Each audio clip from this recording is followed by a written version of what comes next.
கண்களுடைய செபிக்கலாம். எங்கள் அன்பின் பரலோக பிதாவே, கோடி ஸ்தோத்திரம்ப்பா. மகிமையும் மாட்சிமையும் நிறைந்த நல்ல தெய்வமே, இந்த வேளையின் தேவ சமூகத்தில் உடைய வார்த்தையின் வேலையில் வந்திருக்கிறோம். வார்த்தையில் கர்த்தர் பேசுங்க, இடைபடுங்க. உங்கள் சத்தம் கேட்டு உடைய சித்தம் செய்ய வாஞ்சியோடு காத்திருக்க பிள்ளைகள் இப்போதும் இந்த வசனத்தை வாசித்திருக்கிறோம். இந்த வசனத்தில் இருக்கிற வார்த்தைகள் எங்கள் உள்ளத்தை தொட வேண்டும். நாங்கள் கேட்டவனமாய் போவதற்கு இன்னும் தியானிக்கணும். இதில் இருக்கிற மகத்துவங்களை அறிந்து கொண்டு ஆசீர்வாதத்தை சுதந்திரிக்க உதவி செய்ய முடியாது. செபத்தோடு காணப்பட உதவி செய்யும் ஆண்டவரே. வசனத்தை கேட்குற பிள்ளைகள் ஆண்டவர் வசனம் சொல்ல உங்களுடைய அடிமை எல்லாரையும் பலப்படுத்தும். நீதியின் வசனத்தினால் நாங்கள் சிறப்பட உதவி செய்யும். மீட்பர் இயேசு கிறிஸ்துவினால் தொடுகிறோம் ஜெபம் கேளும் நல்ல பிதாவே, ஆமென். ஹல்லேலூயா. கர்த்தருடைய நாமம் மகிமைப்படுவதாக. தேவ சமூகத்தில் ஆண்டவராய் தெய்வம் இந்த நாள் கூட இறங்குகிற தேவனாலேயாம் என்ற வார்த்தையின் அடிப்படையில் இரக்கத்தை குறித்து இந்த மாதம் முழுவதும் நாம் தியானிக்க இருக்கிறோம். இந்த 2வது நாள் கூட தேவ சமூகத்தில் தியானிக்கிற பொழுது யோபு பக்தன் ஆண்டு சமூகத்தில் இந்த நண்பர்களோடு கூட சம்பாஷித்து கொண்டே இருக்கிறார். அப்படி நண்பர்களோடு சம்பாஷித்து கொண்டிருக்கும் பொழுது அவர் இப்படி ஒரு வார்த்தை சொல்லுகிறார் பாருங்க. நான் நீதிமானாய் இருந்தாலும் அவரோட வழக்காடாமல் என் நியாயாதிபதியிடத்தில் இரக்கத்துக்கு கெஞ்சுவேன். கர்த்தருக்கு ஸ்தோத்திரம். ஆண்டுடைய சமூகத்தில் யோபை பற்றி நமக்கு எல்லாருக்கும் நல்லா தெரியும். ஆண்டவரும் பிசாசுட்டு சாட்சினார். வேதமும் அவனை குறித்து எழுதியிருக்குது. இவன் தேவனுக்கு பயப்பட மனுஷன், உத்தமன், சன்மார்க்கன், அடுத்து தேவ பயம் உள்ளவன், பொல்லாப்புக்கு விலகிறவன். நல்லா கவனிச்சு பாருங்க.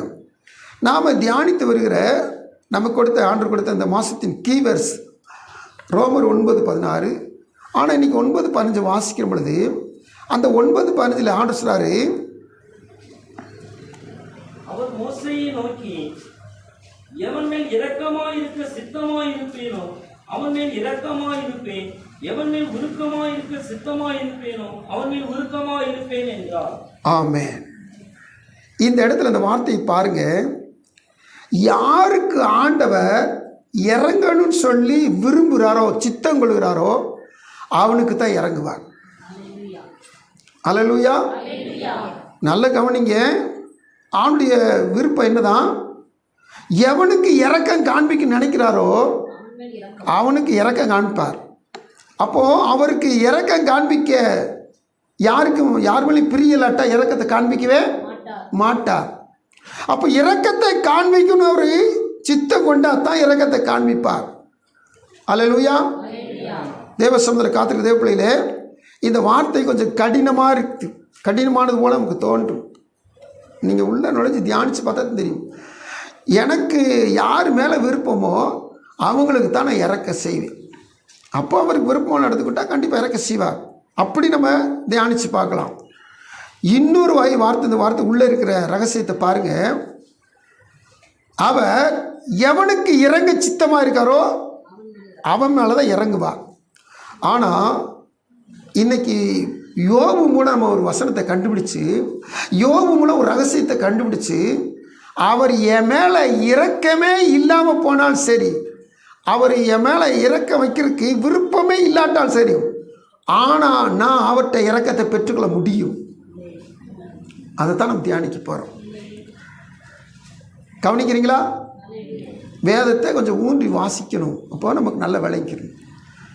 அவர் சொல்லிட்டாரு மோசை பார்த்து, எவன் மேலே இறக்கமாக இருக்க சித்தமாக என் மேலே இறக்கமாக இருப்பேன். அதாவது யார் மேலே இறங்கன்னு சொல்லி நான் விரும்புகிறனோ அவன் மேலே தான் நான் விரும்பி இறக்க அவனுக்கு செய்வேன் அப்படி சொல்லிட்டார். இப்படி சொன்ன ஆண்டவர் ஒரு தீர்மானத்தோடு இருக்கிறார். அப்போ அவருக்கு விருப்பம் இல்லாதவனுக்கு அவர் என்ன செய்ய மாட்டார்? இரக்கத்தை காண்பிக்கவே மாட்டார். ஆனால் இன்னைக்கு இருக்கிற தேவ சமூகத்தில் காணப்படுகிற தேவ பிள்ளைகளை நாம் அவர் இரக்கத்தையே கொடுக்க விருப்பம் இல்லாட்டாலும் சரி, இரக்கத்தை நமக்கு ஸ்டாப் பண்ணி வச்சுருந்தாலும் சரி, அவற்றை இரக்கத்தை பெற்றுக்கொள்ள முடியும். அது ஒரு வாசலை கர்த்தர் யோபு பக்தன் மூலம் 9ஆம் அதிகாரம் 15 வசனத்தை நமக்கு திறந்து கொடுக்கிறார். இரக்கமே இல்லாமல் போனால் சரி, அவர் இறங்குகிற தேவன், வசனம் இறங்குகிற தேவன் அவர். ஆனால் அவர்கிட்ட இறக்கம் கிடைக்காது. விரும்பினா தானே கிடைக்கும். அவரை நம்ம விரும்ப மாட்டார், எப்படி கிடைக்கும்? ஆனால் நான் ஒரு காரியம் செய்யணும். யோபு எனக்கு சொல்லிக் கொடுத்துருக்கா. என்ன தெரியுமா? நான் கெஞ்சணும். நான் அவர்கிட்ட கெஞ்சணும். அப்பா, ஏசப்பா, தகப்பனே, கெஞ்ச ஆரம்பிச்சிடணும். இந்த கெஞ்சுதலுக்கு அவர் தப்பவே முடியாது. ஸ்தோத்திரம். நோய் கிடக்குது, வேதனை பெருகுது, தரித்திரம் பெருகிட்டு போகுது, விடுதல் இல்லை, எனக்கு கஷ்டமாக இருக்குது, தாங்க முடியல, சோதனை, போராட்டம், நிந்தைகள், எங்கே பார்த்தாலும் நெருக்கங்கள், என்னால் தாங்கவே முடியல, நான் எப்போது நெருக்கப்பட்டு நான் சாகிறதுக்கு தான் ரெடியாக இருக்கிறேன். என் தேவன் என்னை கைவிட்டாரோ, என் தேவன் எனக்கு இரக்கம் செய்யவில்லையோ? இப்படிப்பட்ட நேரத்தில் நான் நீதிமானாக இருந்தாலும் என் நியாயாதிபதியில் நான் இரக்கத்துக்கு கெஞ்சுவேன். கெஞ்சன் ஆண்டு சொன்ன காத்திருக்க தேவ பிள்ளைகளை, இந்த யோபு குறித்து நம்ம தியானிக்க போகிறோம். அதுக்கு முன்னாடி நம்ம புதிய ஏற்பாட்டிலேருந்து கொஞ்சம் பின்னாடிக்கிட்டு திரும்பி வர போகிறோம். புதிய ஏற்பாட்டில் நம்ம எல்லாருக்கும் நல்லா தெரியும், அவள் இஸ்ரவேல் ஸ்திரீயும் கிடையாது, அவர் கானானி ஸ்திரீ, சீரோபோனிக்கிய தேசத்தை சேர்ந்த கானானி ஸ்திரீ. ஆண்டர் பின்னாடியே வர்றா. ஆண்டர் பின்னாடி வந்தா, என் மக கொடிய வேதனையில் பிசாசு பிடிச்சு கொடிய வேதனை அகப்பட்டுக்கிட்டு கிடக்கா. மத்தேயு 15 அதிகாரத்தில் இந்த சமூகம் 21 முதல் 25 28 வரைக்கும் என் மக பிசாசு பிடியில் கொடிய வேதனைப்படுறா. ஆண்டவர் இறக்க செய், கர்த்தர் கண்டு கொள்ளவே மாட்டார். இப்போ சீசர்கள் நடுவில் இருந்துட்டு இந்த பெண்ணையும் பார்க்குறாங்க, ஏசுனாரையும் பார்க்குறாங்க. கவனிக்கிறீங்களா? இந்த பெண்ணு கெஞ்சிக்கிட்டே வர்றா, என் மக கொடிய வேதனைப்படுறா, பிசாசு பிடிச்சி அலக்களிக்கப்பட்டு ரொம்ப வேதனைப்படுறா. பிசாசு பிடிச்சவங்களை பார்த்தீங்கன்னா உங்களுக்கு தெரிஞ்சிருக்கும், பயங்கரமாக அலக்களிக்கும். தேவசோதர் காத்திருக்கு தேவ பிள்ளையிலே, ஒரு தாய் எவ்வளோ உருகின உள்ளத்தோடு ஆண்டவர்கிட்ட வந்து கேட்குற, ஆண்டவருக்கு இறக்கமே இல்லை. அவர் ஒரு உறுதியோடு இருக்கிறார். முதல் இஸ்ரவேலுக்கு ரட்சிப்பு, அதுக்கடுத்து இஸ்ரவேல் வழியாக தான் மற்றவர்களுக்கு ரட்சிப்பு. அந்த உறுதியோடு இருக்கிறார். அந்த உறுதியை, அந்த ஸ்டெஃபனாக இருக்கிற ஆண்டுடைய உறுதியை இந்த கானானி ஸ்திரீ ஒட்டச்சரிச்சிட்டா. எப்படி? அதான் சொன்னேன், சீசர்கள் இங்கிட்டு பார்க்குறாங்க, இந்த ஸ்திரீ கெஞ்சிக்கிட்டு இருக்கா, அங்கிட்டு பார்க்குறாங்க, ஏசுனார் ஸ்டெஃபனாக இருக்கிறார். இப்போது சீசரில் கேட்க ஆரம்பிச்சிட்டாங்க, ஆண்டவரை பின்னாடி வந்துக்கிட்டே இருக்காள, இவளை அனுப்பிச்சி விட்டுருங்க, ஏதாவது செஞ்சு அனுப்பிச்சி விட்டுருங்க கேட்குறாங்க. அப்போ தான் ஆண்டவர் வாய் திறக்கிறார், பதில் சொல்கிறார், காணாமல் போன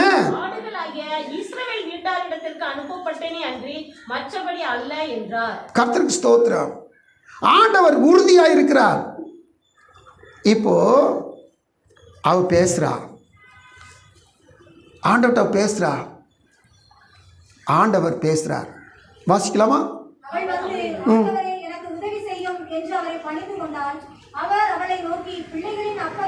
பிள்ளைகளின் அப்பத்தை எடுத்து நாய்க்குட்டிகளுக்கு ஸ்தோத்திரம். சரியா ஒரு வார்த்தை சொல்லிட்டார் ஆண்டவர். இந்த வார்த்தை சொல்லி முடிஞ்சு அவர் சொன்ன வார்த்தையே பிடிச்சுக்கிட்டா அந்த கானானி ஸ்திரீ. மெய்தான் ஆண்டவரே, ஸ்தோத்திரம்.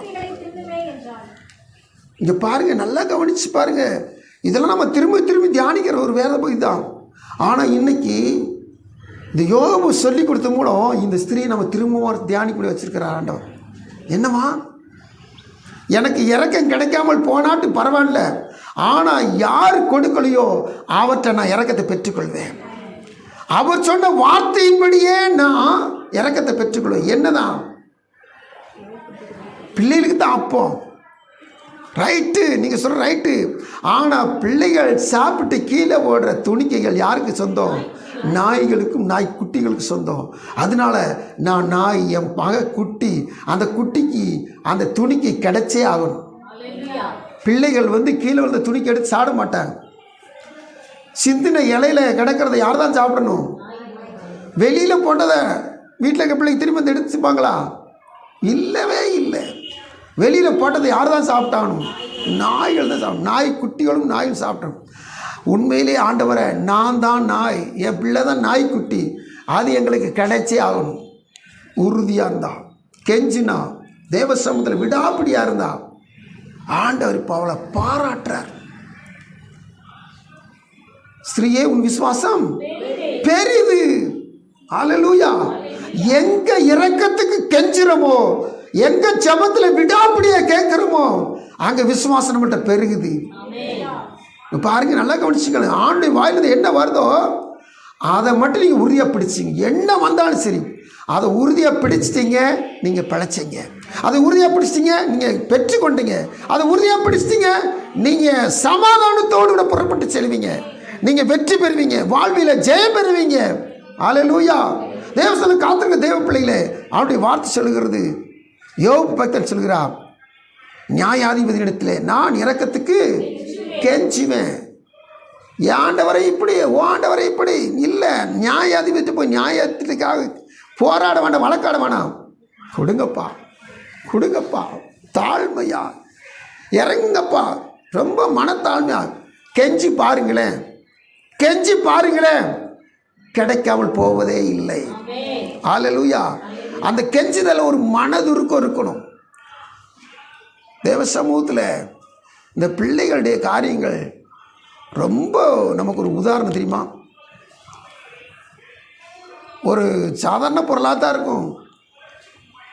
நாம் கரெக்டாக செலவழிச்சிட்டேன்னு வச்சுங்க, வாங்கி கொடுத்தாலே கொடுங்கன்னு சொல்லி கேட்கும்போது நம்ம முடியவே முடியாதுப்போம். ஆனால் பார்த்தீங்கன்னா அந்த கெஞ்சி கூத்தாடி கதறதில் கொடுத்துருவோம். அல்லேலூயா. தேவ சமூகத்தில் ஒரு அம்மா வீட்டுக்குள்ள சமையல் பண்ணிக்கிட்டு இருந்தாங்களாம். வெளியில் அக்காலும் தம்பி விளையாண்டுக்கிட்டே இருந்தாங்களாம். ஒரு சொன்ன ஒரு உதாரணம். அப்படி விளையாண்டுக்கிட்டு இருக்கும்போது அக்கா நினச்சிருக்கா, தம்பிகிட்ட அம்மாட்ட போய் அந்த பண்டத்தை வாங்கிட்டு வா அப்படின்னு கேட்டிருக்கா. தம்பி போய் நினச்சிருக்கான், கேட்டு பார்த்துருக்கான். கேட்டு பார்த்துட்டு அம்மா வேலை செய்கிற கவனத்துலேயும், ரெண்டாவது இந்த பிள்ளைகள் இந்த பண்டத்தை இப்போ கொடுக்கூடாண்டுருக்கான்னு பண்டத்தை கொடுக்கல. அவன் கேட்டான், கொடுக்கலன்ட்டு திரும்பி வந்துட்டான். திரும்பி அனுப்பிச்சி விட்டா. திரும்பி போய் கேட்டான், அவன் கொடுக்கல, திரும்பி வந்துட்டான். இப்படி 2 தடவை 3 தடவை தம்பி போய் காரியம் வாய்க்கவே இல்லை. 3ஆவது தடவை முடிஞ்சமே அக்கா காரி உள்ளே போனான். உள்ளே போய் அம்மாவை பிடிச்ச பிடியில் கேட்குறா, கிடைக்கல, கூத்தாடுற கிடைக்கல, கெஞ்சி கெஞ்சி அழுது புலம்பி வாங்கிட்டு வந்துட்டான். வெளியில் இருக்கிட்ட தம்பிகிட்ட வாங்கிட்டு வந்து தம்பிக்கும் கொடுத்து சாப்பிட்றான். நான் 3 தடவை கேட்டேனே, அம்மா கொடுக்கலையே, உனக்கு எப்படி கொடுத்தாங்க கேட்குறான். நான் எப்படி ஆள் தெரியுமில்ல, விடவே இல்லை. கிடைக்கிற வரைக்கும் நான் விடலை. கையை பிடிச்சேன், காலை பிடிச்சேன், தொங்குனேன், இழுத்தேன், கொடுத்தாலே கொடுக்குன்னு சொல்லி அடம் பிடிச்சு அழுதேன். கவனிக்கிறீங்களா? அடம் பிடிங்க. யார்கிட்ட?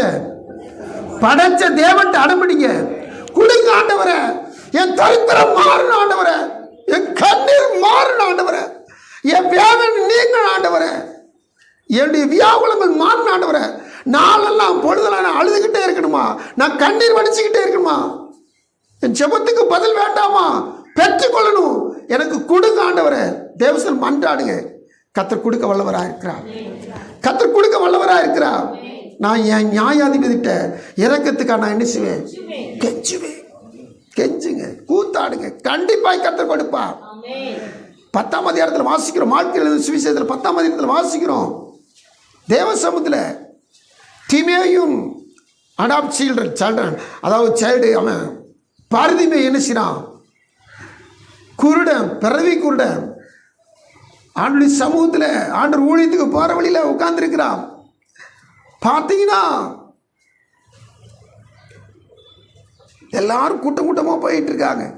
ஒரு நாள் இல்லாத விசேஷத்து கூட்டமாக இருக்குது. என்ன கூட்டம்னு தெரியலையே. நடக்கிற சத்தம் கேட்குது, ரொம்ப பெரிய கூட்டமாக போகுதே. இது நாள் வரைக்கும் கேள்விப்பட்ட இயேசு இப்போ கண் முன்னாடி அவனுக்கு கண் வெளிச்சம் இல்லை, கண் இருக்கு, கண் பார்க்க முடியாது. அவருக்கு முன்னாடி நடந்து போயிற ஒரு கூட்டத்தை சத்தத்தை கேட்குறான். என்ன, யார் போகிறா? சொல்லிட்டாங்க, நசரேயன் இயேசு கிறிஸ்து போகிறா.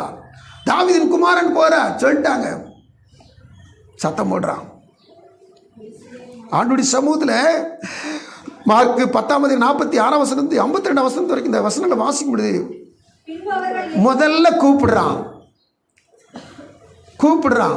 தாவீதின் குமாரனே, முதல்ல என்ன செய்யறான்?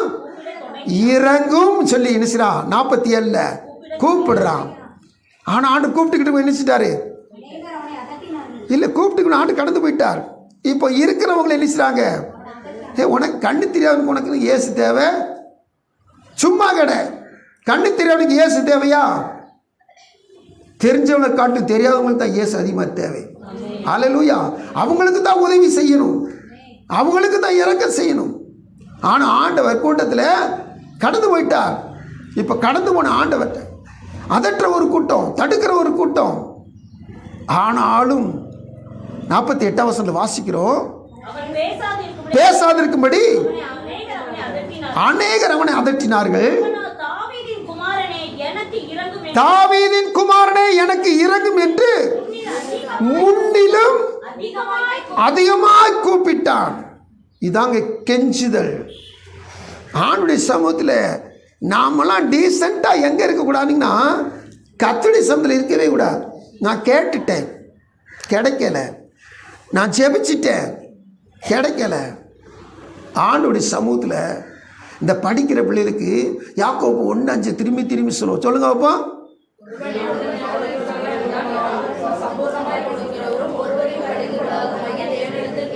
ஆமாம், படிக்கிற பிள்ளைகள் படித்து முடித்தவங்க எல்லாரும் சொல்கிறீங்க, ரொம்ப சந்தோஷம். இந்த படிக்கிற பிள்ளைங்க நல்லா இருந்தாலும் மனப்பாடம் வச்சுருக்கணும். வச்சுருக்கீங்களா? யோசித்து பார்த்து ரொம்ப சொல்கிறீங்க. அதில் போட்டிருக்கு, ஒருவரையும் கடிந்து கொள்ளாதவரா. தாங்கப்பா, எனக்கு மேத்ஸ் பாட தெரியல, தாங்கப்பா. எனக்கு லாங்குவேஜ் ரொம்ப பிரச்சனை, ஹிந்தி தெரிய மாட்டேது, எனக்கு இங்கிலீஷ் தெரிய மாட்டேது, எனக்கு எக்ஸ்ட்ரா கரிக்குலர் ஒன்றுமே கிடையாது, எனக்கு ஞானம் தாங்கப்பா, தாங்க ஆண்டவரே. கெஞ்சணும். இப்போ நம்ம நினைப்போம், ஒரு தடவை கேட்டுட்டோம், 2 தடவை கேட்டுட்டோம், இன்னும் கேட்டா ஏசப்பாட்டு போய் இதை போய் கேட்டுக்கிட்டு இருப்பாங்களாக்கும், 2 தடவை 3 தடவை கேட்டுக்கிட்டு இருப்பாங்களாக்கும், 1000 தடவை கூட கேட்கலாம், கோடி முறை கூட கேட்கலாம். இரக்கத்துக்காக என்ன? இந்த கெஞ்சுதலுக்கு, இந்த கெஞ்சுதல்ன்ற வார்த்தைக்கு எத்தனை முறைன்னு சொல்லி வேதத்தில் போடவே இல்லை. கெஞ்சணும், இறக்கத்துக்காக நான் என்ன செய்யணும்? கெஞ்சிக்கிட்டே இருக்கணும். கர்த்தருடைய சபையில் காத்திருக்க தேவ பிள்ளையில எப்படியாவது நம்ம 123 வாஸ்து பார்த்தீங்களா? இரக்கம் செய்யும் வரை எங்கள் கண்கள் அவரை, இரக்கம் செய்யும் வரைக்கும் எங்கள் கண்கள் அவரை. என்னைக்கு எனக்கு இரக்கம் கிடைக்குதோ அது வரைக்கும் நான் கெஞ்சிக்கிட்டே இருப்பேன், அவரை பார்த்துக்கிட்டே இருப்பேன், அவரை நோக்கி கொண்டே இருப்பேன், நான் ஜெபித்து கொண்டே இருப்பேன். 2 பேர் தானா? 4 பேர், ஒரு ஆள். பாருங்க, வசனத்தை கேட்குறீங்களே, காது இருக்கிறவன். எத்தனை பேருக்கு இந்த வசனம் வருது? நீங்கள் ஆமேன்னு சொன்னால் உங்களுக்குள்ள உள்ள விதை விழுந்துருச்சுன்னு அர்த்தம். இன்னைக்கு அது பலன் கொடுக்க போகுதுன்னு அர்த்தம். இது இந்த வாரத்தில் உங்களுக்கு பலன் கொடுத்துரும். நீங்கள் தேவ சமூகத்தில் யாருக்கோ பாஸ்டர், இந்த படிக்காத பிள்ளைகளுக்கு, இந்த மார்க் எடுக்காத பிள்ளைகளுக்கு பேசிக்கிட்டு இருக்கிற ஆண்டவர், இந்த ஜெபிச்சு ஆசீர்வாதத்தை பெற்றுக்கொள்ளாத பிள்ளைகளுக்கு பேசிக்கிட்டு இருக்க ஆண்டவர், நான் வந்து எனக்கு எல்லாம் நிறைவாக இருக்குது, நான் எதுக்கு ஆமேன்னு சொல்லணும்? எனக்கு என்ன வந்துச்சு, நான் எதுக்கு சொல்லணும்? இல்லை, நீங்கள் ஆமேன்னு சொல்கிறீங்கன்னா அந்த வசனம் உங்களுக்குள்ள இன்னைக்கு அந்த நல்ல நிலத்தில் விழுந்த விதையை போல இருக்க அர்த்தம். கர்த்தருக்கு ஸ்தோத்திரம். தேவத்தில் காத்திருக்க தேவ பிள்ளைகளே, இந்த பரதிமைக்குள்ள இருக்க பார்த்தீங்களா, முன்பிலும் அதிகமாய் சத்தம் போட்டான். ஏன் தெரியுமா? இன்னைக்கு அவனுக்கு பெரிய விடுதலை நாள், இன்னைக்கு அவனுடைய வாழ்வில் பெரிய மாற்றத்தை பார்க்கிற நாள். இதுவரைக்கும் அவன் கண்டிராத கண் வெளிச்சத்தை காண போறான். அல்லேலூயா. தேவசன காத்திருக்க தேவ பிள்ளைகளே, நீங்க கர்த்தரை எப்படி கெஞ்சுறீங்களோ அந்த கெஞ்சுதலுக்கு தகுந்தாற் போல கர்த்தர் உங்கள் வாழ்வில் வல்லமையான அற்புதங்களை செய்ய வல்லவராயிருக்கிறார், மகிமையான காரியங்களை செய்ய வல்லவராயிருக்கிறார். நீங்க இதுவரைக்கும் கேட்டு பெற்றுக்கொள்ளாததை பெற்றுக்கொள்ள போகிறீர்கள். நீங்க பரிமையை போல கெஞ்சி கூப்பிடுங்க, மன்றாடி கூப்பிடுங்க, சத்தம் போட்டு கூப்பிடுங்க. உங்களுக்கு எவ்வளவு சத்தம் போட முடியுமோ அவ்வளவு சத்தம் அடிச்சுங்க, கூப்பிடுங்க. நிச்சயமாய் பதில் தர வல்லவராக இருக்கிறார். ஹல்லேலூயா. தேவசனம் காத்துக்கிற தேவ பிள்ளைகள் இப்போ அவன் விடுதலையோடு ஆண்டவரை பின்பற்றினான்னு சொல்லி பார்க்குறோம். வசனம் வாசி முடிங்க. உனக்கு என்னவன்னு சொல்லி கேட்டார். அவனுக்கு என்ன தேவை கரெக்டாக சொன்னான். இப்போ ஆண்டவர் கன்வென்ஸ் கொடுத்துட்டார். அவன் செஞ்ச காரியம் என்ன? நீ போகலாம், உன் விசுவாசம் உன்னை ரட்சித்தது என்றார். உடனே அவன் பார்வையடைந்து வழியில இயேசுவுக்கு பின் சென்றான். போகலான்னு தானே சொன்னாரு. அவன் என்ன செஞ்சான்? இயேசுவுக்கு பின் சென்றான். இயேசுவுக்கு பின் சென்றான். இன்னைக்கு ரொம்ப பேருக்கு என்ன தெரியுமா? சர்ச்சுக்கு போனால் பிசாசுலேருந்து விடுதலை, சர்ச்சுக்கு போனால் தரித்திரத்துலேருந்து விடுதலை, சர்ச்சுக்கு போனால் சரீர பலவீனத்திலிருந்து விடுதலை. சர்ச்சுக்கு வர்றாங்க, பெற்றுக்கொள்கிறாங்க. ஏதோ டாக்டர்கிட்ட போனால் அதுக்கடுத்து டாக்டர்கிட்ட திரும்பி போக வேண்டிய அவசியம் இல்லை என்றாலும் போயிடுறாங்க. இந்த பரிதிமைக்குள்ள கண்டுபிடிச்சு பாருங்க. போகலான்னு சொன்னார், அவன் பின்பற்றினான். கவனிக்கிறீங்களா? தேவசனம் காத்திருக்க தேவ பிள்ளையில ஒரு வாஞ்சை வேணும், ஒரு தாகம் வேணும், ஒரு ஆர்வம் வேணும். என் ஆண்டவன் அவரை நான் பின்பற்றணும். இவற்றை நன்மை பெற்றுக்கொண்டேன் போதும், இவற்றை சுகத்தை பெற்றுக்கொண்டேன் போதும், இவற்றை விடுதலை பெற்றுக்கொண்டேன் போதும். அதோடு எனக்கு இயேசுக்கு எந்த தொடர்பும் இல்லை. விளைகிறாதீங்க, ஒதுங்கிறாதீங்க, தள்ளி போயிடாதீங்க. இனிமேல் தாங்க இயேசுக்கு உங்களுக்குள்ள தொடர்பு. வேதம் சொல்லுது, இம்மைக்காக மாத்திரம் கிறிஸ்துவில் நம்பிக்கையுள்ளவர்களாக இருந்தால் நம்மை போல பரிதபிக்கப்படத்தக்கவர்கள் ஒருவரும் இல்லை. ஐயா, படிப்புக்காண்டி கத்தரை பின்பற்றியா? சரீர சுகத்துக்காக கத்தரை பின்பற்றியா? உனக்கு பொருளாதார நன்மை வேணுன்றதுக்காண்டி கத்தரை நீ தேடி வந்தியா? கொடுப்பார். ஆனால் அதுக்கு அடுத்து சுகத்தையும் பலத்தையும் ஞானத்தையும் பொருளாதாரத்தையும் பெற்றுக்கொண்டு நீ கர்த்தரை விட்டுட்டு போயிட்டுனா, இம்மைக்காக மாத்திரம் நீ கர்த்தரை தேடினா, உன்னை போல பரிதபிக்கப்படத்தக்க மனுஷி உலகத்தில் ஒருத்தருமே கிடையாது. தேவ காத்திருக்க தேவ பிள்ளைகள் ஜாக்கிரதையா இருங்க, புத்தியா இருங்க, ஞானமா இருங்க. அப்படி வேதம் சொல்லுது. நாம பரிதபிக்கப்படத்தக்கவர்களாக இருக்கவே கூடாது, பாக்கியவான்களாக மாறணும், அவரை பின்பற்றுவர்களாக மாறணும். ஸ்தோத்திரம். இந்த யோக பக்தன் சொன்னா 9:15 நான் இரக்கத்துக்கு கெஞ்சுவேன். ஸ்தோத்திரம். அன்று சமூகத்தில் அதே யோக புஸ்தகத்தில் இப்போ 30ஆம் அதிகாரம் 20ஆம் வசனத்தை வாசிக்க போகிறோம். உம்மை நோக்கி கூப்பிடுகிறேன், கூப்பிடுகிறேன், எனக்கு மறு உத்தரவு கொடாதிருக்கிறேன், கெஞ்சி நிற்கிறேன், என்மேல் பாராமுகமாய் இருக்கிறேன். 9:15 கெஞ்சுவேன்னு சொன்னார். 30:20 கெஞ்சுறேன், கண்டுக்கிறவே மாட்டேங்க. கெஞ்சுறேன்ப்பா, கெஞ்சுறேன். எத்தனை தடவை கெஞ்சிருக்கார். பிள்ளைகள்லாம் ஒரு இடத்துல கூடி விருந்து வச்சு சாப்பிட்டா சரி அவங்கவுங்க வீட்டுக்கு போன்னு சொல்லி போயிட மாட்டாங்க, போக விட மாட்டார் யோபு. அங்கே ஒரு பலி செலுத்துவார். பலி செலுத்தினாவே அதில் அங்கே ஒரு ஜெபம்னு அர்த்தம். பலி செலுத்தினா அங்கே ஒரு பாவ மன்னிப்பு கேட்குறேன்னு அர்த்தம். என் பிள்ளைகள் புசித்து குடித்து திருப்தியாக இருக்கும்போது தேவனை தங்களுடைய இருதயத்தில் என்ன செஞ்சிருப்பாங்க, தூசிச்சிருப்பாங்கன்னு சொல்லி அவங்களுக்கு பலி செலுத்திட்டு தான் அவங்களை என்ன செய்ய அவரை வீட்டுக்கு பாரி ஓபு. அப்போ ஒரு கெஞ்சுகிற சுபாவம் ஏற்கனவே இவருக்கு இயற்கையில் உண்டு. இவருக்கு எல்லாம் நஷ்டப்பட்டு போச்சு. மனைவி திட்டிக்கிட்டு இருக்காங்க, ஏசிக்கிட்டு இருக்காங்க. மனைவி கூட இவர் திட்டலை, மனைவி இவரை திட்டுறாங்க. மனைவி இவர் திட்டலை. ஆலோசனையும் அறிவுரையும் உள்ள நிலைமை விலைக்கு தான் சொல்கிறார். நல்லா கவனிச்சு கேளுங்க. தேவசனம் காத்துக்கு தேவ பிள்ளைகள 30ஆம் அதிகாரத்தில் 19ஆம் அதிகாரத்தில் கூட வாசிக்கிறோம். வேலைக்காரன்ட்ட கூட இவர் என்ன செய்வார்னா கெஞ்சித்தான் வேலை வாங்குவார். நான் என் வேலைக்காரனை கூப்பிடுகிற போது அவன் எனக்கு உத்தரவு கொடான், என் வாயினால் நான் அவனை கெஞ்ச வேண்டியதாக இருந்தது. வேலைக்காரன்ட்ட கூட கெஞ்சி தான் பார்க்குறேன். இவர் கெஞ்சிற ஒரு பழக்கம் உள்ளவர், கோடீஸ்வரன், பிரபு, அப்படிப்பட்ட பயங்கரமான ஒரு உயர்ந்த அந்தஸ்தில் இருந்தவன்.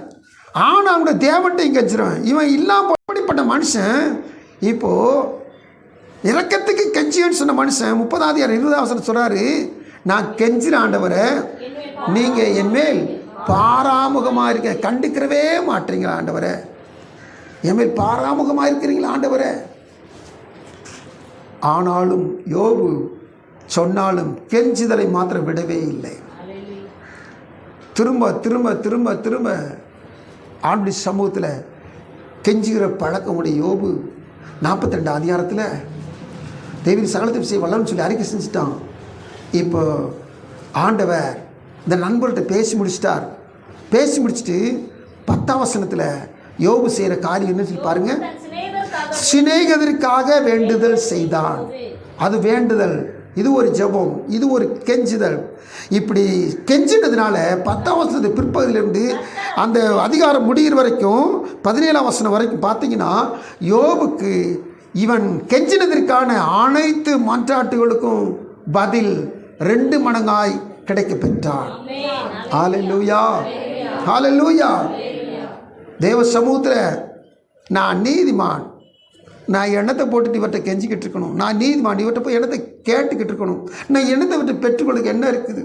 எனக்கு எல்லாம் இருக்குது இல்லை.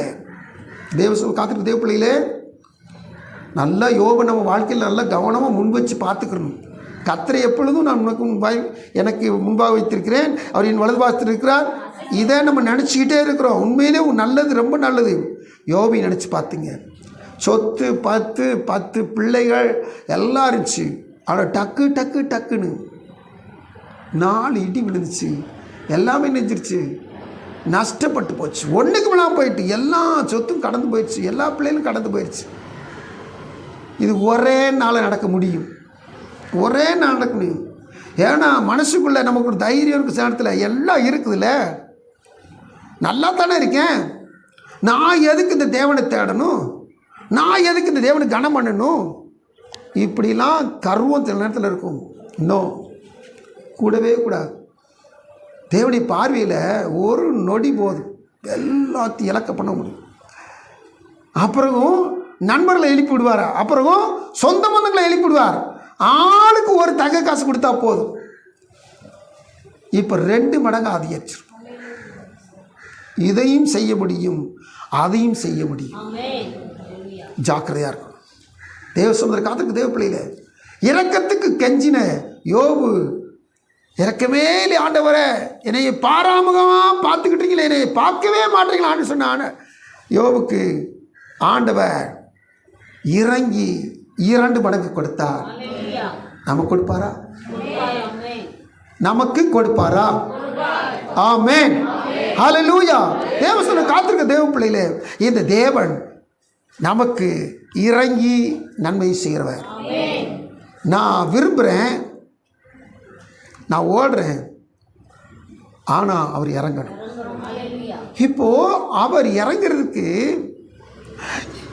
அவருக்கு மனசு இல்லை, அவருக்கு என் மேலே விருப்பம் இல்லை. ஆனால் அவர் என் மேலே இறக்கம் பண்ணணும், நான் இறக்கம் செய்யணும்னா நான் கெஞ்சணும்.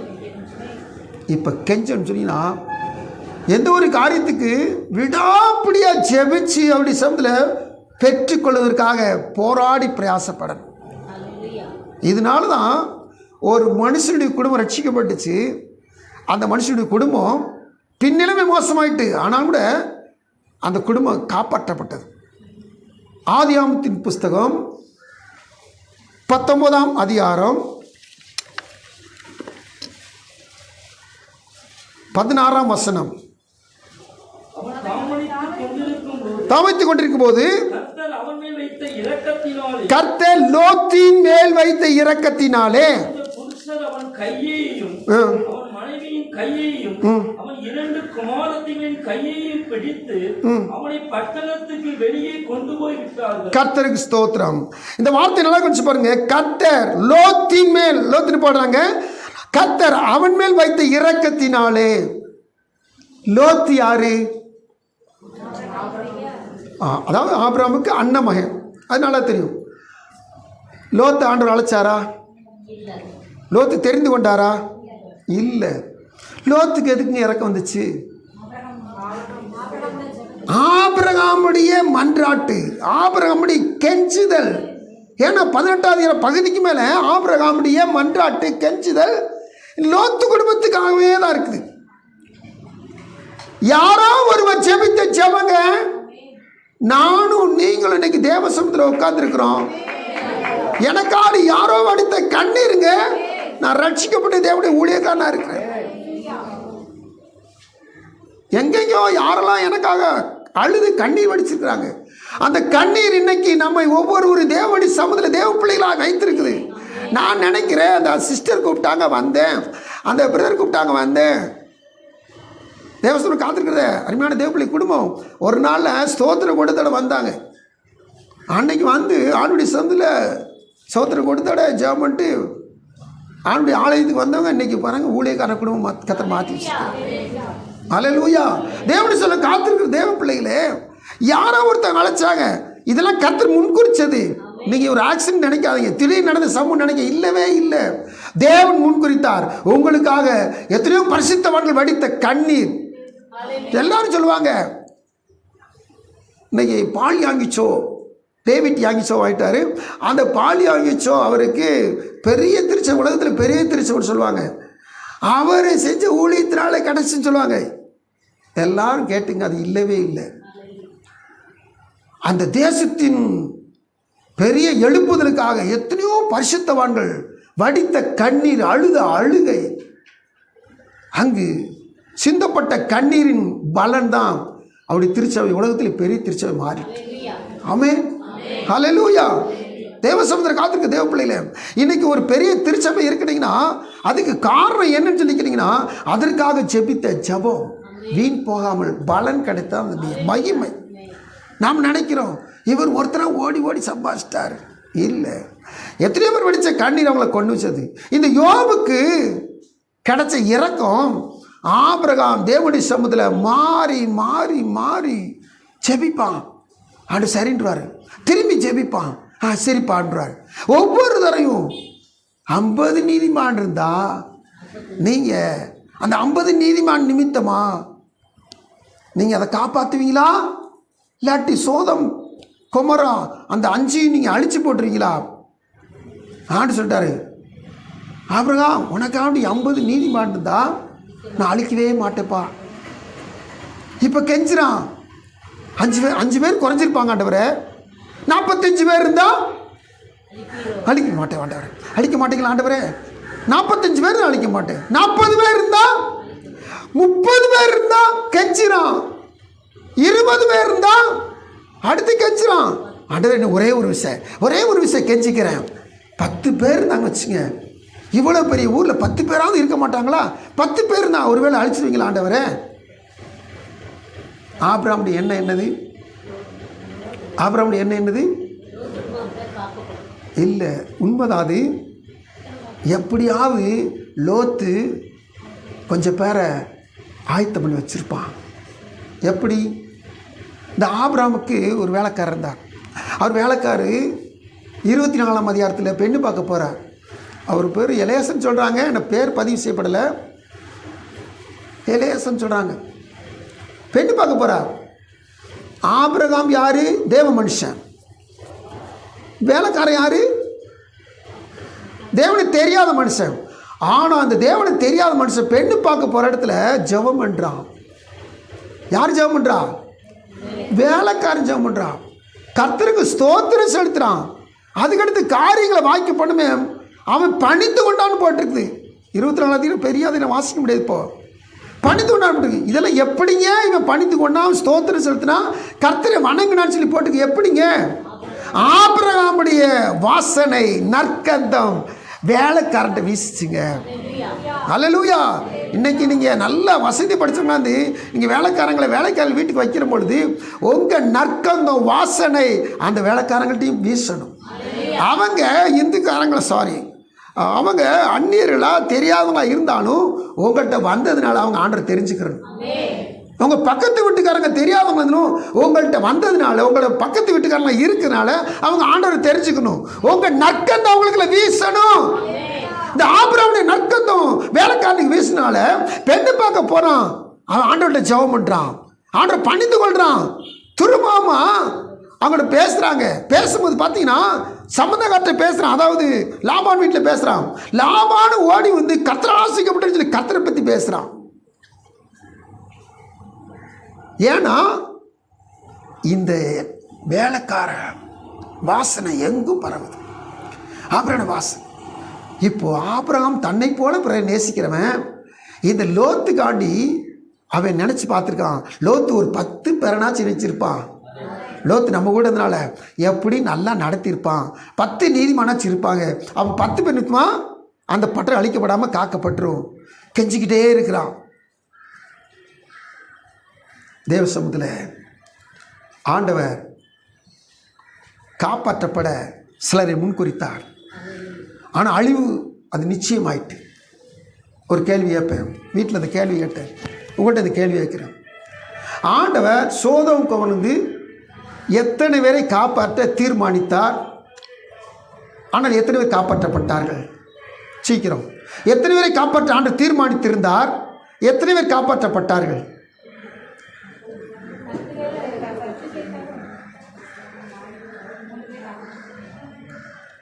இல்லை, அது ஜெபம். 10 பேருன்றது. சீக்கிரம், டைம் ஓடிக்கிட்டே இருக்கு. எத்தனை பேரை காப்பாற்ற தீர்மானித்திருந்தார்? 4 பேர்.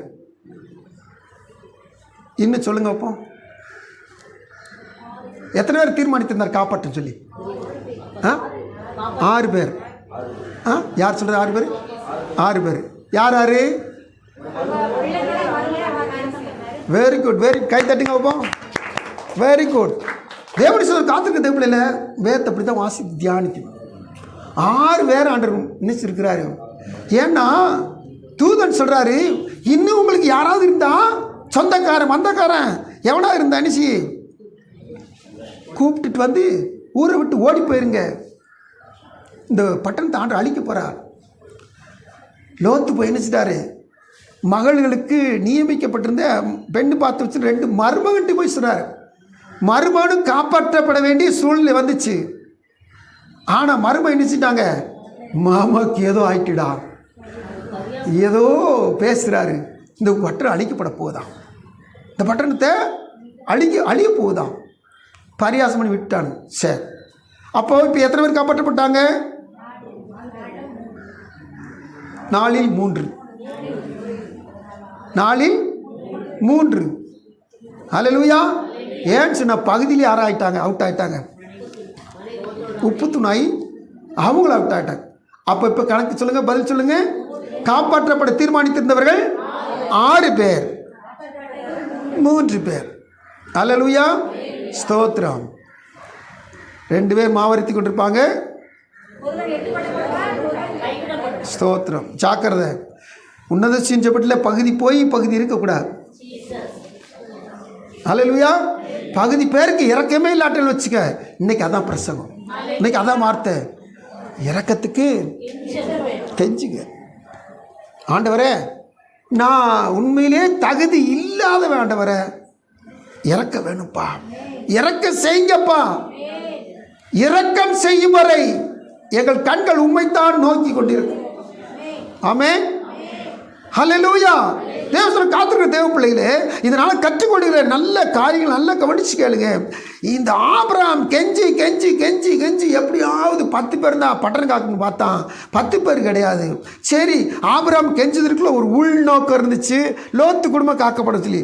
லோத்து குடும்பத்துலேயும் கூட 2 மருமகனும் வெளியேறாமல் அவுட் ஆகிட்டாங்க.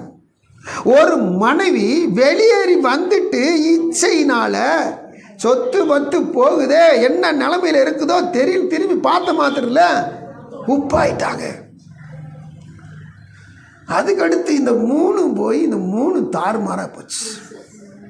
ரொம்ப கஷ்டம். தேவசன காத்திருக்க தேவ பிள்ளைகளே, நாம் காப்பாற்றப்படணும். இந்த பூமியில் ரட்சிக்கப்பட்டாச்சு. ஆனால் அதுக்கடுத்து மறுமை தான் முக்கியம். மகிமைக்குள் பிரவேசிக்கிறதா முக்கியம். இந்த பூமியில் நான் சம்பிரமமாய் வாழ்ந்து சுகமாய் வாழ்ந்து உழன்று நான் திரிந்தது போதும். ஆனால் இந்த பூமி வாழ்வுக்கு பின்பு மறுமை வாழ்வை நான் அனுபவிக்க வேண்டும். அங்கே போயிட்டு ஐஸ்வர்யமான் மாதிரி என் கூட பிறந்தவங்க 5 பேர் இருக்கிறாங்க. எனக்கு இந்த விவரம் தெரியாமல் போச்சு. அந்த 5 பேருக்கு லாசர் அனுப்பிச்சு விட்டு எப்படியாவது அவங்க மன திரும்ப சொல்லுங்க ஆண்டவரே, ஆபிரகாமே அப்படி சொல்லி அங்கே போய் கெஞ்சிக்கிட்டு தான். செத்த பிறகு ஒருவேளை மன்றாடுறாங்களோ மன்றாடல எனக்கு தெரியாது, ஆண்டவர் சொல்லி வச்சிருக்கிறார் மன்றாடுவாங்க போலது. அங்கே போய் அழுது ஒரு புண்ணியமே கிடையாது. அங்கே கண்ணீர் வடிச்சு புண்ணியமே கிடையாது. அந்த கண்ணீர், அந்த கெஞ்சுதலை இங்க கெஞ்சுங்க. ஐஸ்வர்யவான் அங்கே போய் கெஞ்சினா பாதாளத்தில் அந்த கெஞ்சுதல் செல்லவே செல்லாது. அதுக்கு ஒன்றுமே ஒரு விமோச்சனை கிடையாது, ப்ரமோஷன் கிடையவே கிடையாது. அந்த கெஞ்சுதலை தேவ ஜனமே இந்த பூமியில் இருக்கும்போதே கெஞ்சுங்க. கூட பிறந்தவங்களுக்காக கெஞ்சுங்க, கணவனுக்காக கெஞ்சி அழுங்க. என்ன கண்ணீர் வடிக்க முடியுமோ எவ்வளவு கண்ணீரை வடிக்க முடியும் வடிங்க. உங்கள் பிள்ளைகளுக்காக கண்ணீர் வடிங்க. நதி எவ்வளவு கண்ணீர் வடிக்கணுமா? மூச்சித்து போகிற பிள்ளைகளுக்காக எரேமியாவின் புலம்பல்ல 2ஆம் அதிகாரத்தில் வாசிக்கிறோம். நதி எவ்வளவு கண்ணீர் வடிக்கணுமா? ஐயோ, ஒரு சொட்டு கண்ணீர் விட எனக்கு கஷ்டமாக இருக்கு. நதி எவ்வளவு கண்ணீர் வடிச்சு ஆகணும். என் பிள்ளை ரட்சிக்கப்படணுமா? கண்ணீர் வடிச்சாகணும். தேவசன் காத்திருக்கு தேவ பிள்ளைகளே, சும்மா ரட்சிப்பு வரா. யோபு இரக்கத்துக்காக கெஞ்சினா ஒரு நாள் இறக்கம் கிடைச்சு, பதில் கிடைச்சு. ஆண்டு சந்தர் காத்திருக்கு தேவ பிள்ளைகளே, கெஞ்சுங்க. நிச்சயமாக கர்த்தர் பதில் தர வல்லவராக இருக்கிறார், பலன் தர வல்லவராக இருக்கிறார். இறங்காத தேவனையும் இறங்க வைக்கிற ஒரே ஒரு ஃபார்முலா கெஞ்சணும், ஜெபிக்கணும், மன்றாடணும். அவர் விடாப்படி நினைச்சுன்னா தேவ சமூகத்தில் கேட்டுக்கிட்டே இருக்கணும். கர்த்தருக்கு ஸ்தோத்திரம். ஆண்டு சமூகத்தில் ஏற்கனவே ஒரு சொன்ன சாட்சி தான் சொல்லி நம்ம ஜெபிக்க போகிறோம். பில்லி கிராம் பற்றி எல்லாருக்கும் தெரியுமில்ல, உலக பிரசித்தி பெற்ற பெரிய ஒரு ஊழியக்காரர். அவர் ஒரு மீட்டிங் நடத்தினார்னா அமெரிக்காவில் இருக்கிற நடிகனுக்கு அவ்வளோ கூட்டம் வராது, அமெரிக்காவில் இருக்கிற ஜனாதிபதிக்கு அவ்வளோ கூட்டம் வராது, இந்த பில்லி கிராமுக்கு அவ்வளோ கூட்டம் வரும். இந்த பில்லி கிராம் பண்ண அவ்வளோ பெரிய அற்புதம் செஞ்சவரா? நெவர். இவர் குருடர் பார்க்க வைக்கிறது, சிவனை கேட்க வைக்கிறது, முட நடக்க, அப்படிப்பட்ட அற்புதங்களை அவர் செய்யலை. வசனத்தை சொல்வார், நல்ல மனந்திருமலை குறித்து பிரசங்கம். அநேகர் அவர் மூலம் ரட்சிக்கப்பட்டிருக்கிறாங்க. இந்த மனுஷன் எப்படி ரட்சிக்கப்பட்டார் தெரியுமா? அந்த சாட்சி மட்டும் கேட்டுக்கிட்டு நம்ம ஜெபித்து முடிக்க போகிறோம். ஹல்லேலூயா. பில்லி கிராம் பிரசித்தி பெற்ற, உலக பிரசித்தி பெற்ற பெரிய தேவ மனுஷன், பால் வியாபாரி. அவங்க அம்மா பால் பாட்டில் அடைச்சி வச்சுருப்பாங்க. ஒவ்வொரு வீட்டில் என்ன பாலை கொடுத்துட்டு வருவாங்க. நல்ல டிரைவிங் தெரியும். இவங்க குடும்பத்தில் எல்லாம் ரட்சிக்கப்பட்டிருக்காங்க. அப்பா, அம்மா, கூட பிறந்தவங்க எல்லாம் ரட்சிக்கப்பட்டிருக்காங்க. நண்பர்கள் எல்லாம் ரட்சிக்கப்பட்டிருக்காங்க.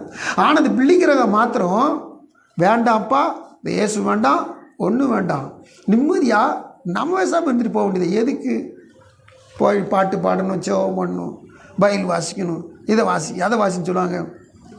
தம்பிகளா நல்லா இருக்கா? கவனிக்கிறீங்களா? சண்டே கிளாஸ் போனால் வசனம் சொல்லணும், அங்கே உட்காரணும், எந்திரிங்க அம்மாங்க, முழங்கால் படிம்பாங்க, இதெல்லாம் சொல்லுவாங்க. வேண்டாமே வேண்டாம். பில்லி கிராமுக்கு எது பிடிக்கல? ஜபம், வேதம், பாடல், துதி, யாரும் எதுவுமே பிடிக்கல, ஒதுக்கிட்டார். பில்லி கிராம் ஒதுங்கிறத பில்லி கிராம் நல்லா கவனிச்சு கேளுங்க. இவங்க இளம் பிராயத்தில்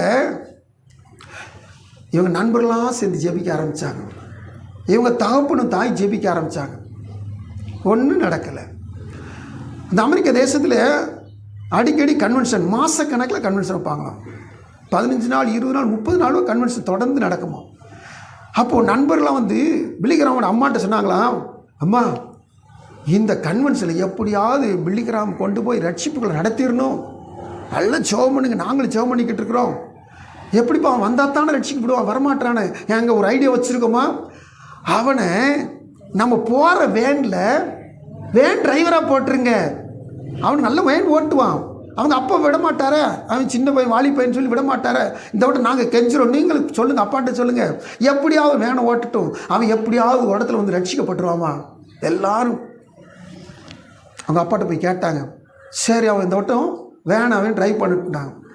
இப்போது ட்ரைவ் பண்ணி போயிட்டுருக்காங்க. ஒரு கூட்டம் போதும் குடும்பமும் நண்பர்கள் எல்லாம் போயிட்டே இருக்காங்க. வேன்லேயும் இவங்க நல்லா சோத்திரம் பண்ணி பாட்டு பாடி ஜெபம் பண்ணிக்கிட்டே போகிறாங்க. இந்த பில்லி கிராமுக்கு எரிச்சலாக வருது. பகுதியிலே வேனை நிப்பாட்டி, இந்த பார், நீங்கள் என்னவாலும் செஞ்சுட்டு போங்க, என்னால் கூத்தடிச்சுட்டு போங்க, என்னையை மட்டும் உள்ளே வந்து உட்காரு, ஜெபம் பண்ணு, பாட்டு பாடுன்னு எவனா சொன்னேன், நான் இதோட வேன் முடிச்சுட்டு ஓடிங்க போயிடுவேன். சாக்கரையாக இருந்துங்கன்னு. எப்பா, நீ வந்தால் போதும், வேன் ஓட்டினா போதும், அங்கே வந்து உட்காந்து நீங்கள் கூப்பிட்டு வந்தால் போதும், நீ ஒன்றுமே செய்ய வேண்டாம். சரி ஜெபம். ஆனால் அவங்களுக்குள்ள உள்ளத்துக்குள்ள பாரத்தோடு ஜெபம் பண்ணுறாங்க. ஆண்டவரே, ஏன் நண்பன் ரட்சிக்கப்படாமல் இருக்கக்கூடாது, ஆண்டவரே மகன் ரட்சிக்கப்படக்கூடாது, ரட்சிக்கப்படாமல் இருக்கவே கூடாது. ஜெபம் பண்ணுறாங்க. இப்போ பார்த்தீங்கன்னா ஒரு நாள் ஆச்சு, 2 நாள் ஆச்சு, 3 நாள் ஆச்சு.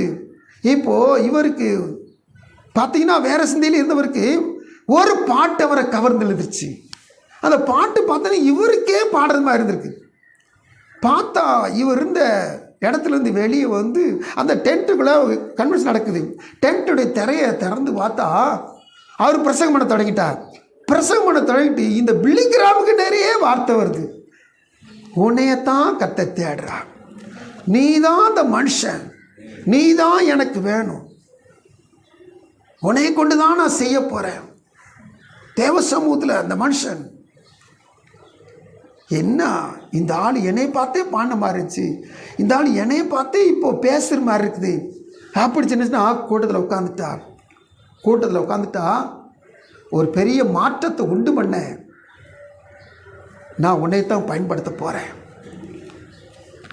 அவர் பிரசங்கியார் வார்த்தை சொல்லி முடிக்க விட்டியும், யாரெல்லாம் இந்த இயேசுவை ஏற்றுக்கொள்கிறீங்க, யாரெல்லாம் இந்த இயேசுக்கு உங்களை ஒப்பு கொடுக்குற சொன்ன மாத்திரத்தில் முதல் மனுஷனா பில்லிகிராம் என்று சொன்னாராம்.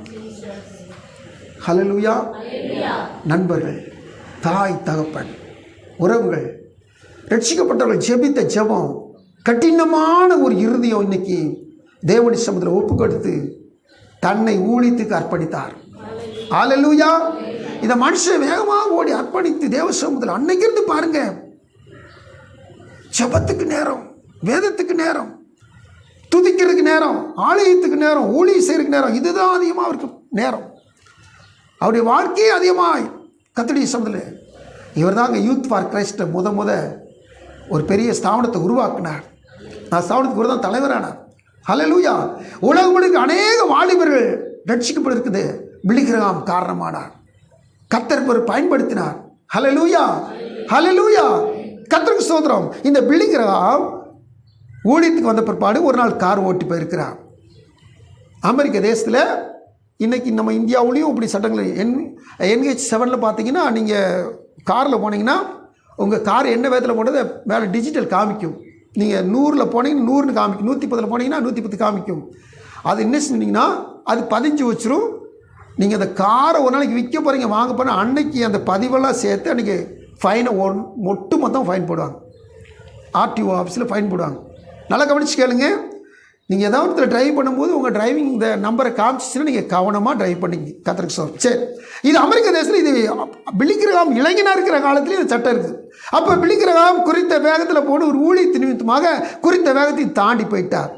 உடனே ஸ்டாப் பண்ணிட்டாங்க. அங்கேயெல்லாம் மொபைல் கோர்ட் இருக்குமா, அந்தந்த இடத்துல கோர்ட் ஃபைன் போட்ட இடம் இருக்குமா. அந்த ஃபைன் போடுற இடத்துல இவரை கொண்டு விட்டுட்டாங்க. ஸ்டாப் பண்ணி வண்டி ஸ்டாப் பண்ணி ஓரந்து கட்டு, வா உனக்கு ஃபைன் அடிக்க போகிறாங்கன்னு சொல்லி கூப்பிட்டு போய் அங்கே இருக்கிற ஒரு மொபைல் கோர்ட் மேஜிஸ்ட்ரேட்டை கொண்டு விட்டாங்க. மேஜிஸ்ட்ரேட் பார்த்தார், இன்னையா வேகமாக போனேன், நான் வேகம் போனே தெரியல, ஆனால் வேகம் போயிருக்குன்னு பிடிச்சிட்டாங்க சார். அப்போது நீ இவ்வளோ ஃபைன் கொடுத்தாகும், இதை போய் இந்த இடத்துல இந்த பக்கத்தில் அவர்கிட்ட கட்டிட்டு வந்துரு அப்படி சொல்லி கெட்ட அனுப்பிச்சிருக்கிறார்.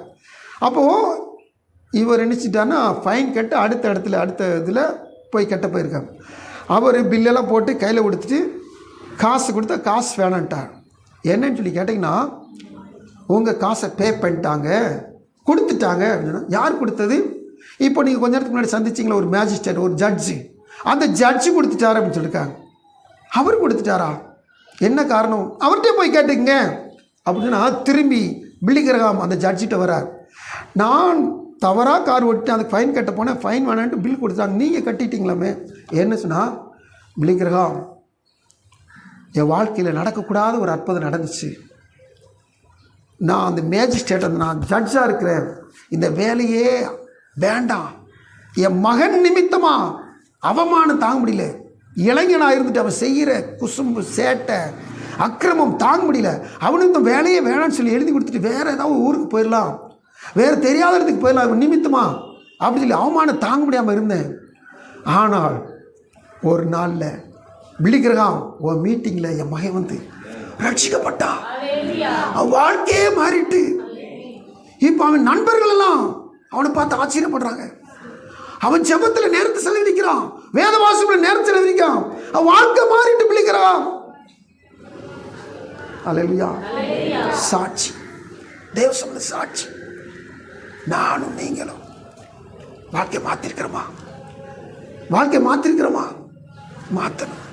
தேவசனம் காத்துக்கு தேவ பிள்ளையில எத்தனை வாலிபர்கள் இந்த பிள்ளைக்கிறவங்க ரட்சிக்கப்பட்டிருக்காங்க. அல்லேலூயா. 20 நிமிஷம் 30 நிமிஷம் போல பிரசங்கம் பண்ண மாட்டாங்க. அத்தனை பேர் ரட்சிக்கப்படுவாங்க. தேவசமர் காத்துக்கு தேவ பிள்ளையில எல்லாம் வல்ல தேவனை நோக்கி நானும் நீங்களும் ஒரு பிள்ளைக்கிரகாமுக்காக ஜெபித்து அந்த பிள்ளைக்கிரகமை கர்த்தர் பயன்படுத்துகிறாண்டால் இன்னைக்கு நம்ம குடும்பத்துக்காக நம்ம நண்பர்களுக்காக கெஞ்ச வேண்டியது என் மேல் விழுந்த உங்கள் மேல் விழுந்த கேட்குறீங்களா? உங்க மேல் விழுந்த கடமை. நாம் அநேக நேரம் ஆண்டுடைய வார்த்தை கேட்க முடியாமல் உறங்கி போயிடும். ஆண்டுடைய வார்த்தையை வாசிக்க முடியாமல் உறங்கி போயிடும். செபிக்கிறதுக்கு மனக்கால் போட்டு உறங்கி போயிடும். எப்படிங்க நம்ம குடும்பம் ரட்சிக்கப்படும்? எப்படிங்க நம்ம தேசத்துக்கு ஒரு எழுப்புதல் வரும்? நான் கண்ணீர் வடிச்சு கெஞ்சாம நான் அழுகாம என் தேசத்துக்கு எப்படி ஒரு எழுப்புதல் வரும்? நான் கெஞ்சினா கண்டிப்பா வரும். இறக்கத்துக்கு நான் அவர் இறங்க மாட்டேன்னு சொல்லியிருக்காரு. ஆனா இறக்கத்துக்கு நான் கெஞ்சினா கர்த்தர் நிச்சயமா இறங்குகிற தேவன். நான் விரும்பினாலும் அல்ல, நான் ஓடினாலும் அல்ல, இறங்குற தேவனாலயம். எல்லாரும் கண்களை பிடி செபிக்கலாம். எல்லாரும் முழங்கால் படிடலாம். அன்பின் ஆண்டவரே நமக்கு நாங்கள் நன்றி செலுத்துறோம்ப்பா. பரலோக ராஜாவே மீ ஸ்தோத்திரிக்கிறோம்ப்பா. நான் நீதிமானாயிருந்தால் என் நியாயாதிபதி நான் வழக்காட மாட்டேன். நான் இரக்கத்துக்காக கெஞ்சுவேன். நான் இரக்கத்திற்காக கெஞ்சுவேன். இறங்க மாட்டவர். இறங்கும் இறங்கும் கருணை வாரி இயேசுராஜனே பாவநாசனேசனே. பாவத்தை நாசம் பண்ணுகிறவர் அவற்றை இரக்கத்தை கெஞ்சுகிற பொழுது அவர் ஒரு வேலை கொடுக்க மாட்டேன்னு சொல்லுது போல இருக்கும். ஆனால் கெஞ்சிட்டோம். அப்பா தாப்படே, என் குடும்பத்தில் என் கணவன், என் மனைவி, என் பிள்ளைகள், என் சகோதரன் சகோதரிகள் ரட்சிக்கப்பட நான் இப்படி மன்றாடுகிறேன். கண்ணீர் வடித்து நான் கெஞ்சுகிறேன். ஆண்டவரே, ஆண்டவரே இறங்குங்க. ஆண்டவரே இறங்குங்க. ஆண்டவரே நான் விரும்பினாலும் நடக்காது, நான் ஓடினாலும் நடக்காது. நீங்க இறக்கம் செஞ்சா தான் நடக்கும். ஆண்டவரே நீங்க இறக்கம் செய்யுங்கப்பா. இன்னும் எத்தனை பேர் மூச்சித்து போய் கொண்டிருக்கிறார்கள். இன்னும் என் சகோதர சகோதரிகள் குடும்பத்தில் கணவன் மனைவிகள் எத்தனை பேர் நரகத்துக்கு நிறைய போய்கிட்டு இருக்கிறார்கள். அவர்களுக்காக நான் ஜெபித்து மன்றாடி கெஞ்சி கண்ணீர் வடிக்கிற பொழுது நிச்சயமா இரக்கம் செய்கிற கர்த்தர் இறங்கும்படி நாங்கள் ஜெபிக்கிறோம். ஆண்டவரே எத்தனை பேர் மரண குழியின் பள்ளத்தாக்கு நேரம் போய்கொண்டது வேதனையோடு அழுகையோடு கண்ணீரோடு புலம்பிக் கொண்டிருக்கிறார்கள். எத்தனையோடு நோயோடு போராடி கொண்டிருக்கிறார்கள். அவர்களுக்காக நாங்கள் கெஞ்சுகிறோம். ஆண்டவரே என் தேவனுடைய சமூகத்தில் எங்கள் கெஞ்சுதல் பரலோகத்தில் எட்டப்படட்டும். ஆண்டவரே தேவமே இறங்கும் இறங்கும் இறங்கும் இறங்கும் இறங்கும் இறங்கும். ஆண்டவரே பெருமையில மேட்டிமையில பலவிதமான அகங்காரத்தில் இயேசுவை அறியாமல் இயேசுவை மறுதளித்து இயேசு வேண்டாம் என்று சொல்லி தூரத்தில் நிற்கிறார்களே, அவர்களுக்காக நாங்கள் கெஞ்சுகிறோம். ஆண்டவரே அவர்களுக்காக நாங்கள் மன்றாடுகிறோம். ஆண்டவரே இறங்கும் இறங்கும் இறங்கும். இயேசுவே இறங்கி ரட்சியும். ஆண்டவரே அறியாமையில பேதமை உள்ளவர்களாக ஒன்றும் தெரியாதவர்களாக ஆண்டவர் வலது கைக்கு இடது கைக்கு வித்தியாசம் நினைவே பட்டணத்தார் போல எத்தனை ஜனங்கள் எங்கள் நடுவிலே எங்கள் மத்தியில் வாசம் செய்கிறார்கள். அவர்களுக்காக நாங்கள் கெஞ்சுகிறோம். ஆண்டவரே இறங்கும் இறங்கும் இறங்கும் இறங்கும். ஆண்டவரே இரக்கம் செய்யும். ஆண்டவரே இரக்கம் செய்யுங்கப்பா. இரக்கம் செய்யும். எங்கள் கண்கள் உண்மையை நோக்கி இருக்கிற ஆண்டவரே கர்த்தாவே அன்பின் ஆண்டவரே வந்த பிள்ளைகள் நானும் நாங்கள் ஒவ்வொருவரும் இரக்கத்துக்காக கெஞ்சுகளாக நாங்கள் உருவாக்கி கொள்ள எங்களை உருவாக்குங்க. எங்களை உருவாக்குங்க. எங்களை உருவாக்கும்படி எங்களை அர்ப்பணிக்கிறோம். தேவ பிள்ளைகளை ஒவ்வொரு ஆசிரியங்க இரக்கத்தில் நிரப்பி அனுப்புங்க. கெஞ்சுற சுபாவத்தை உருவாக்குங்க. துதிகன மகிமை நமக்கு ஒருவருக்கே எடுக்கிறோம். ஒவ்வொரு பிள்ளையும் சந்தோஷமானத்தை நிரப்பி அனுப்பு. நாங்கள் மாலை பொழுதிலும் நாங்கள் தேவனுடைய சொல் கூடி வந்து கர்த்தரை தொழுது கொள்ள வெந்தை கஷ்டம் பண்ணி ஆராதிக்க உதவி செய்யுங்க. ரட்சகர் மீட்பர் இயேசு நாமத்தில் பணிவுன்போடு மன்றாடுகிறோம். ஜெபம் கேளும் அன்பின் பரலோக பிதாவே. ஆமென்.